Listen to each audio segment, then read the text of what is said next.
Two men journey to the bars and restaurants of Scandinavia to find amazing beers, always with the same question. Hey, what's on tap? It's time to find out. Right, welcome to episode 4 of What's on Tap podcast. Again with your host Stefan and Matthias. And this week we find ourselves at Malmö Brewing Co. / The Tap Room, depending on how you look it up online. In Malmö. In Malmö. I think we're going to be in Malmö for the next few episodes. There's lots of bars and places to visit, and we're too cheap to travel. So, why do we pick this place? Well, it was originally a brewery in the 1800s, right? Yeah. So it was bound to be a brewery again at some point. It's also the largest beer place in Malmö and possibly in Skåne as well. Yeah, the largest bar. Something like, what do we say, 46 different taps, something like that? 43, I think. 43, yeah, I don't know of any place else that comes close to that. No, exactly. It's also a very cozy place, very familiar. You have the very visible, open Casper Schultz brew house in the middle of the area. Yeah. Lots of tiles, and you also have a little dartboard.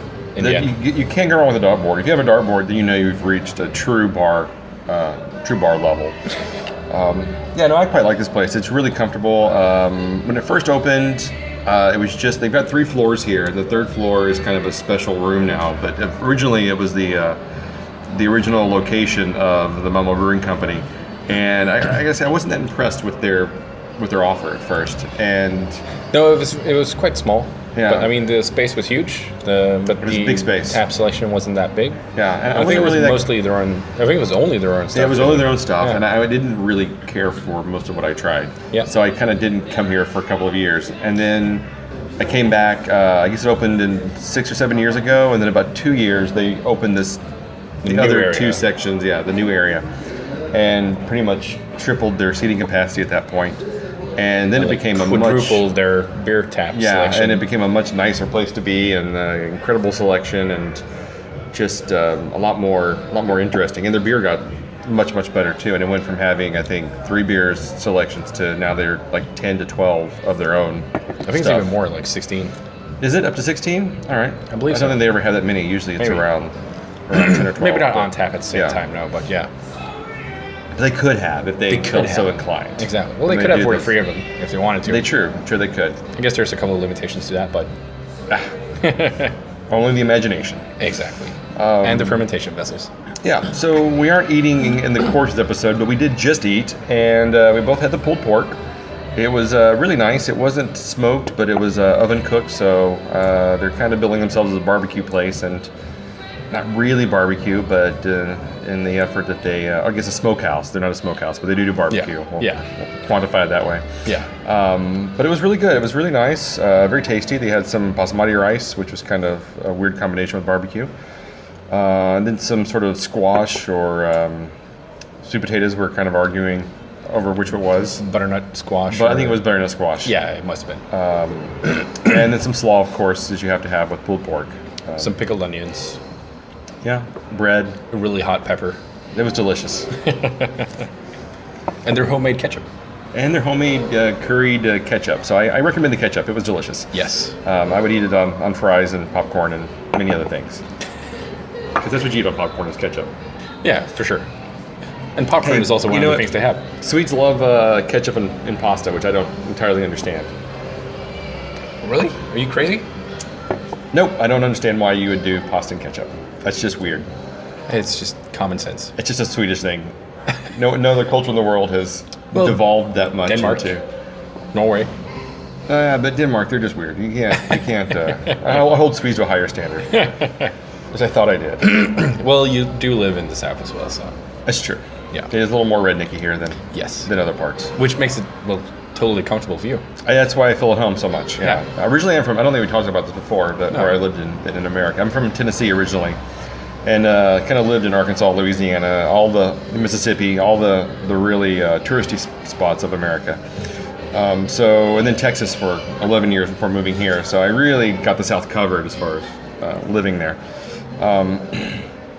So when I moved to another country, of course, I picked what's the most southern remote part of the country to live in. What's the most rednecky spot I can go to? Well, that would have been the center part. That would have been like Vecqua or Photoshopping or something like that. But You'd be surprised. you know what? The only difference between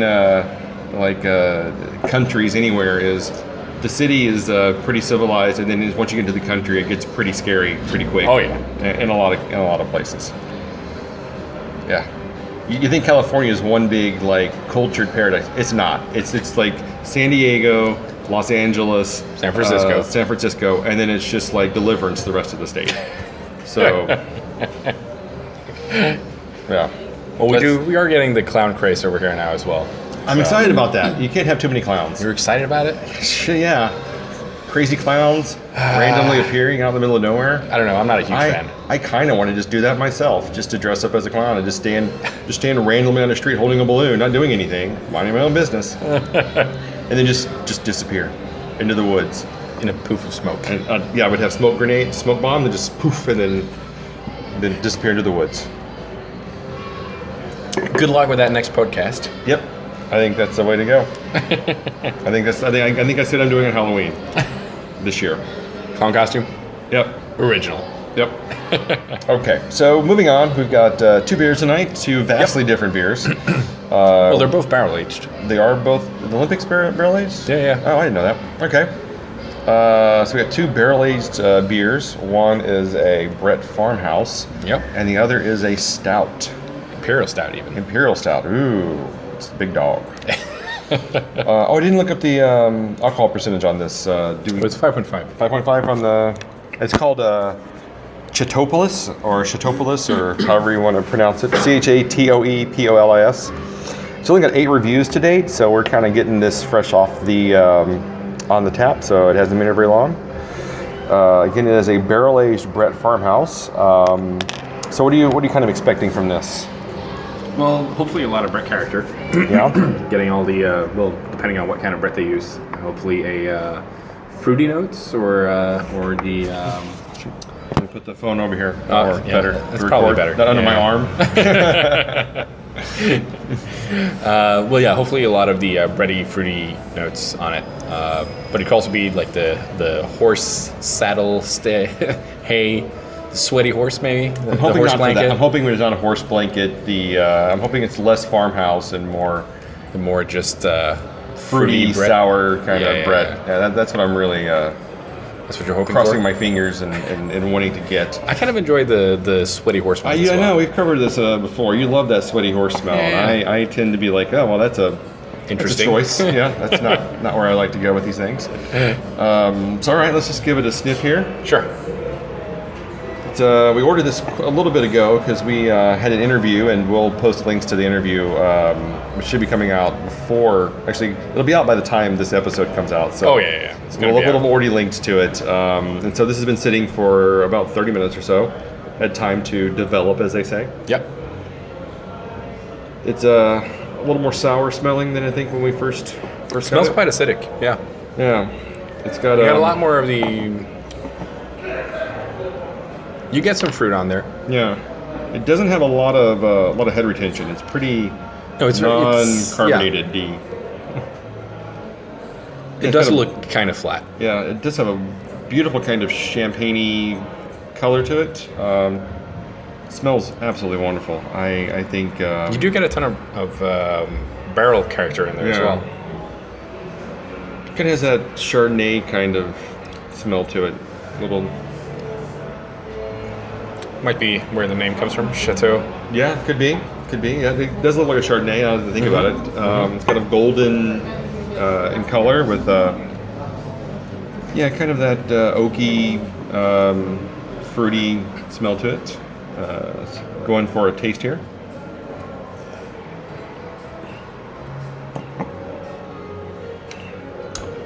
That's that's interesting. It's completely flat. Yeah, there's no carbonation to it at all, which kind of kills the beer. Pretty a little harsh. bit. Yeah. The nose is kind of inviting for something more. Yeah. Or you're expecting a lot more from the nose. Yeah. It smells great. I mean, the taste is not bad. No. It's not bad at all. It's actually a good taste. You get all of the different characters from it, but when the carbonation is just lacking, it kind of drives the whole thing down. It just feels flat. Yeah. It just kind of dies on your tongue. You really want some effervescence to it to kind of exactly. tingle the tongue, as they say. So that's kind of a real shame. Yeah. I mean, it's got kind of a...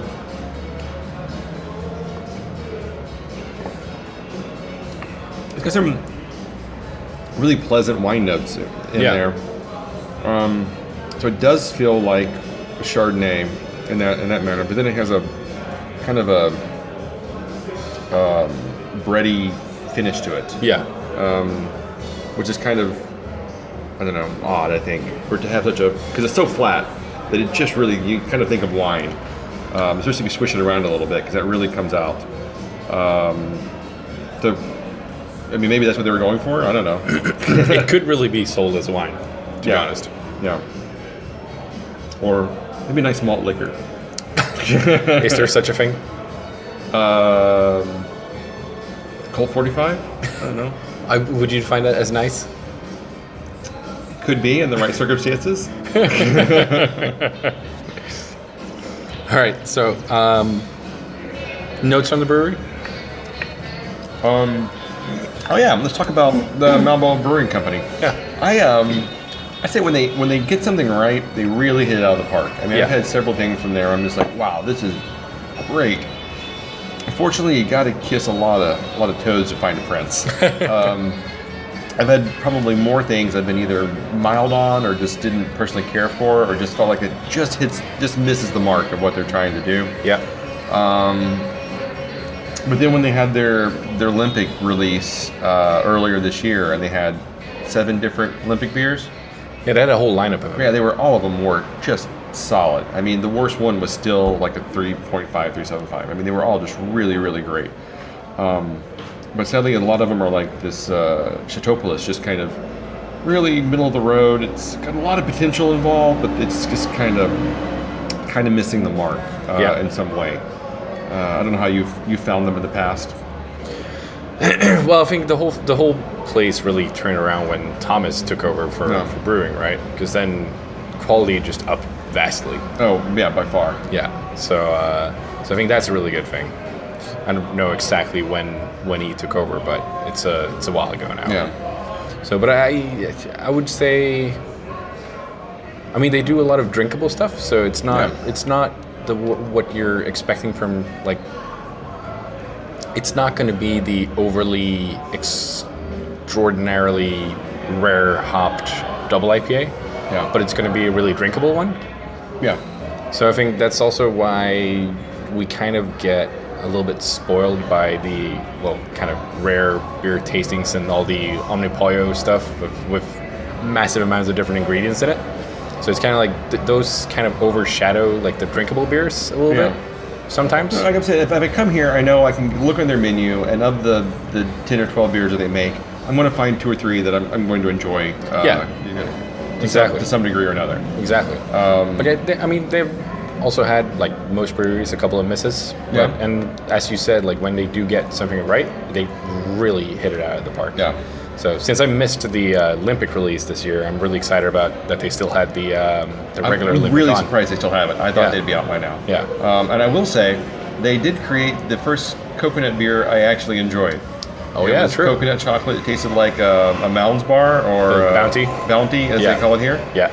It was really a solid coconut chocolate nice stout. I really, really liked it. Awesome. But getting back to the Chateoplis, what do you think? Any? Well, I mean, comments, unfortunately, the lack of carbonation really drags it down. Like if it was carbonated, well, that would have really brought her up. But as it is now, I mean, that it's going to be like a 2.75 for me. Yeah, I want to see like bubbles floating through it a little bit, and I want to see some, like I said, some carbonation to kind of brighten it up a little bit. And this just doesn't hit the mark. No. I'm actually going to go 2.5 on this one. You're going 2.5? I'm going 2.5. I think it's very just middle of the road. I don't hate it, but I don't really find much to drive me back to have more or really want another one. Yeah. So I would say, again, it's decent. certainly wouldn't begrudge anyone for trying it, but it's not something that I would go for again. Nope. In the future. True. No. Yeah, I probably wouldn't order it again. No. If it was more carbonated, I would. I think the Brett and the barrel character really like brings it up. Yeah. If it didn't have those, it would be quite bad. Oh yeah, it would be very forgettable. Yes. All right. Moving on. Yep. The next beer, as we talked about a little bit before, it's also a Malmö Brewing beer. So this is basically a Malmö Brewing. Yeah, this we're episode, both beer-wise do, and price-wise. back-to-back episodes here, and we thought, well, let's do the first episode with the 2 beers from Malmö Brewing Company, and then what we'll do is we'll jump over to their guest tap list and pick 2 beers off that, and do another episode there as well. See what's good there. Yeah. So the next one we have is the as we said before, the Limpic 2016 version. Yep. So it's oak aged, or barrel aged as well. And I think the reason for this one is because it's a yearly release. Yeah. So they do one release each year, obviously, if it's a yearly release.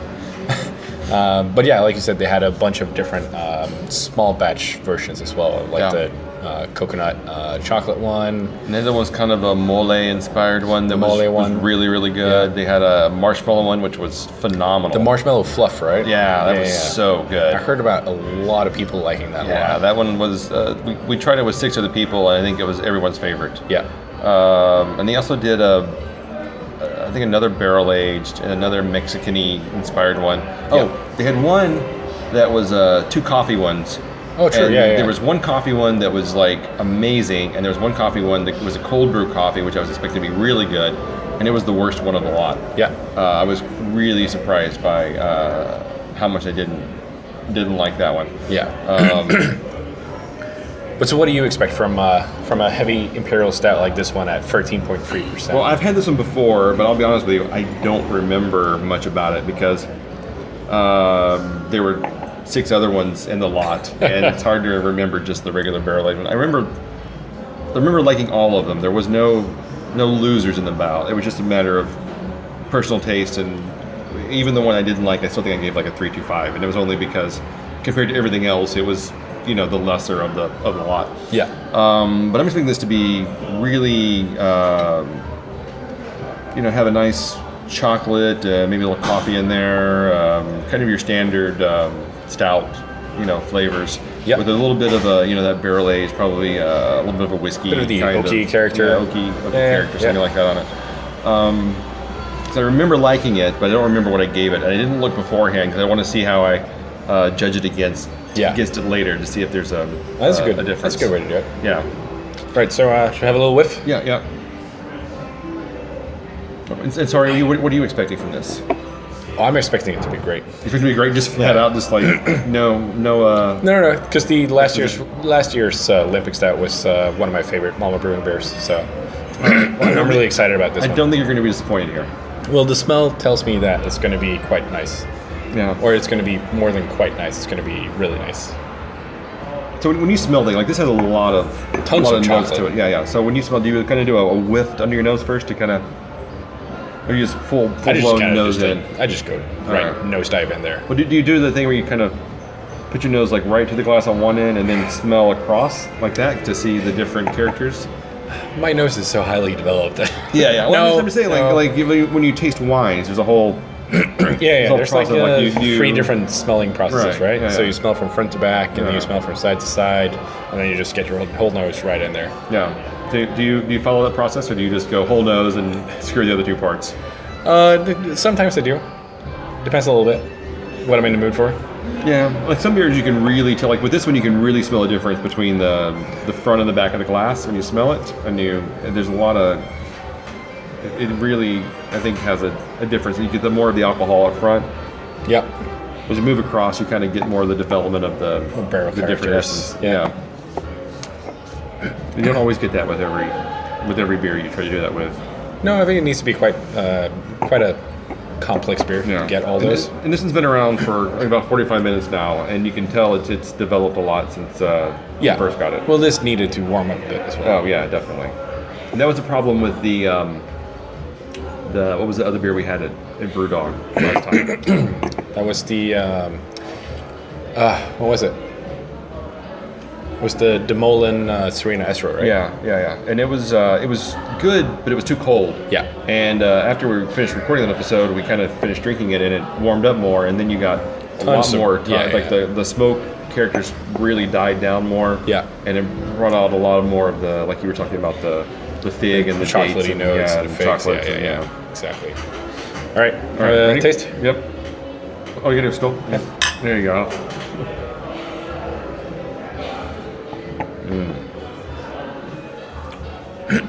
Yeah, so you really get all of the chocolate notes and the barrel characters. Yeah. And this does not come in at 13.3%. It does not feel. It doesn't feel that way. No. This is a very dangerous beer. This is going to. This is one you're going to easily drink and then be like, oh my god, what just happened? It's kind of like what we were talking about before. Like they make really drinkable beers, and this is not. It doesn't shy away from the rest of them. It's still drinkable, but it's also one of the hitting it out of the park. Yeah, this is really nice. I like the. I love the color and the smell, and just give a little swirl, and you see a little head develop again, a little froth get on there, and looks as chocolatey and dark and inviting as it smells. And the taste just really, you get that a little bit of a sourness to it, but also just wonderful chocolate and really, really chocolatey. Yeah. Well, anything else you want to add to this other than Well,